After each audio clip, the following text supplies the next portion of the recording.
Hey guys, welcome back to my channel. My name's Marissa. I am a mum of 5 and today's video I'm going to be talking about 17 things I wish I knew as a first time mum. This list is kind of random. I'm going to be covering a bunch of different things. We're going to talk about breastfeeding, sleeping tips, mindset tips, anything and everything. I've just compiled a bunch of things that I wish I knew before I became a mum. Like always, a quick disclaimer, everything I'm talking about is just my own personal opinion and beliefs on the matter. Take what I say with a grain of salt and make sure that you do what feels best for you. So I hope that these tips can help you as well.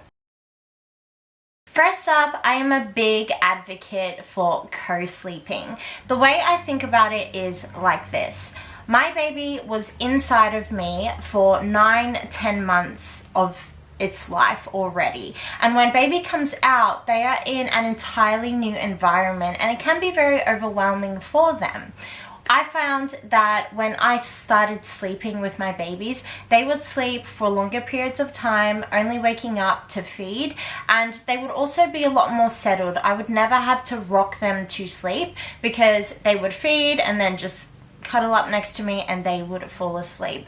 Of course, do your research, figure out what works really well for you. I have used co-sleeping bassinets which clip onto the side of your bed if that makes you feel more comfortable, but I do strongly believe that co-sleeping does mean that I'm more well rested, baby's well rested, and overall we are more happier throughout our days. Do what works for you and your own family. When you become a mum and have a new baby, everyone has all their advice, and you'll find a lot of the time that different people's advice will contradict each other. Like I said with my own advice, take what you will with a grain of salt, test it out and find what works for you. There is no right way to be a mother or to parent your precious child, so find what works for you and stick with that. Next is to simplify everything. A practical tip that I have done myself, for example, is I never heated up my baby's bottle. If I were to feed my baby formula, I would just use room temperature water for their bottles. I would make up their drink and then I would give it to baby, and I didn't always heat it up, I should say, and they will still drink it. Like, they don't care. They're hungry, they're gonna drink it. Another practical way that simplifying it plays out is to do things like order your groceries with meals that have already been made. So all you need to do is chuck them in the oven or the microwave, and after 15 minutes your meal is already there. Adjusting to mum life can take a little while, and you don't want those extra stresses in your life outside of baby. The next thing is, babies cry. I see so many posts of first-time mothers stressing out because their baby won't stop crying. And yes, if your baby is crying non-stop for hours at a time, there is likely an issue. However, just know that it is normal for babies to cry. Think about it. Their tummies are brand new. They are in an entirely new world. Everything is new to them. So it can be overwhelming. If baby has a clean bum, if they have been fed, and if they have been burped, then they will likely be settled. A lot of mums think that if their baby is crying, then that means that they have colic, especially after feeds. In my personal experience, I have found that if baby is crying after they have had a feed, even if it's like for 10 minutes they were settled and then they start crying, 9 times out of 10 it's because they have a burp. They have wind inside of their tummy. So sit them up, rub their back, try and get a burp out of them. Sometimes it can take like 20-30 minutes to get that burp up. The other thing is their tummies are new. So even things like digesting your breast milk, if they're a bit sensitive to what you have been eating, a lot of kids do have sensitivities to things like onion and whatever else is out there. Most of the time there is nothing wrong and nothing serious with your baby. Newborns just cry. This is something that I didn't really experience until after my 4th baby, I'm going to say, and that is that after you have had a baby, it is okay to feel uncomfortable in your body. I remember after my first 2 to 3 bubs, I felt fine and I never experienced a bit of strangeness in my body, because my body honestly didn't change. Like, yes, it was a bit bigger and softer than I was used to, but my tummy went down pretty quickly, really well. After my third bub, however, I did have stretch marks, and after my fourth baby I had a lot of stretch marks, and I remember seeing those stretch marks for the first time properly after I had given birth, and it was strange. It felt like I was in a stranger's body. I'm just saying that it did take a little bit of time, a few days, to adjust to accepting my new body, and that is okay. It's okay to not feel sexy and confident in, you know, in a body that you've just pushed a human out of. I feel like in today's world, especially on social media, everyone's all about body positivity and everyone's body is beautiful, and yes, it is, but if you do feel strange or uncomfortable, then those feelings are valid. You have lived your life in a certain body that looks this way and you were used to it, and after a baby, you know, your body has gone through so many changes and it can feel strange. Moving on and following with the theme of body image is to remember that clothes fit you. You don't fit into your clothes. So if your tiny clothes no longer fit you and it's making you uncomfortable and sad, go out and purchase new clothing. Feel good in your clothes. You want to always feel good and comfortable at all times and at all stages of what your body looks like and whatever size you are. Don't give yourself that pressure and put pressure on yourself to fit into your pre-baby clothes, because a lot of the time you're never going to get there because your hips are wider, your breasts are bigger, or maybe your breasts have, you know, gotten smaller after you have breastfed. So be okay with that. You can let your baby cry.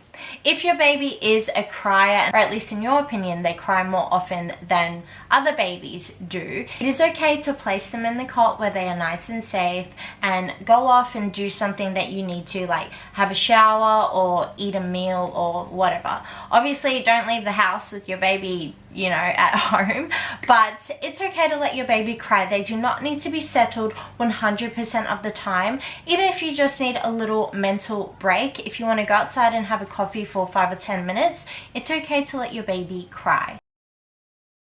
When you have your newborn, it is not going to be easy to get them into the car and go to wherever you want to be. It is going to be very difficult, especially in those first 8 weeks of life. You will not know when baby's feed times are yet because you will not have created a proper routine for them. So just try to plan to be at home for as much as you possibly can, because I am telling you, getting out with a newborn, it can be a mission, and there's nothing worse than being out and like in a line at a shopping center and baby decides they're hungry.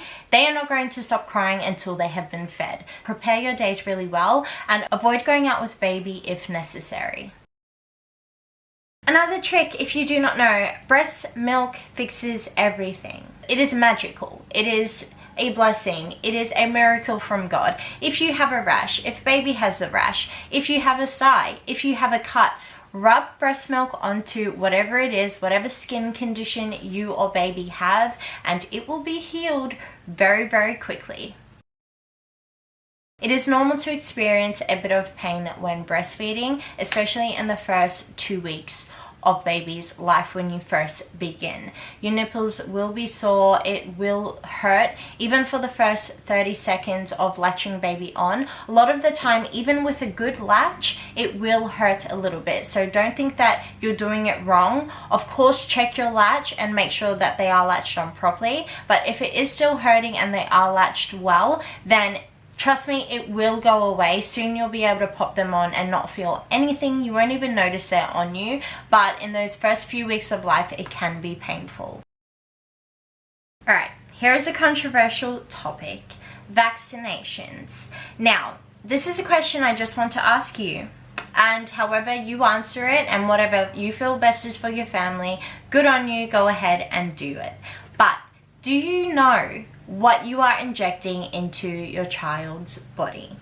remember that naturally, because they are so small and so new to this world, their immune system is already under a lot of pressure, being out in the open with polluted air. And just ask yourself and educate yourself exactly what is in the vaccinations that you are preparing or planning to give your child. Do not just take someone's advice on what you are doing with your child, because once they have those vaccinations, that is it. There is no turning back, and if something happens, you're not going to forgive yourself. If something happens and you don't vaccinate them, I'm sure you won't forgive yourself as well. So my best advice to you is just to get educated on what is in each vaccine, because I vaccinated my first child because that was just the norm. It's just what you did. I never even thought to learn what I was putting into my baby's bloodstream. I never looked up the side effects. I never went further than saying yes to my GP when they said, it's time for babies' vaccinations, let's go vaccinate them. That was it. I didn't ask any questions. There was no research. It was not an informed decision. With my other 4 children, I did become very informed. There are plenty of documentaries, there are plenty of non-biased sites that you can hop onto to become aware and informed of what is in each vaccination, the ingredients, the side effects, the benefits, and the negatives. This is something that I feel like not a lot of people talk about, but it is okay not to have an immediate connection with your baby. It's okay to not have this immediate overwhelm of love for your child. I'm going to be honest, I didn't have that with my first son. I promise those feelings will come as you breastfeed, as you spend time with them, and I can say my eldest is now nearly 9.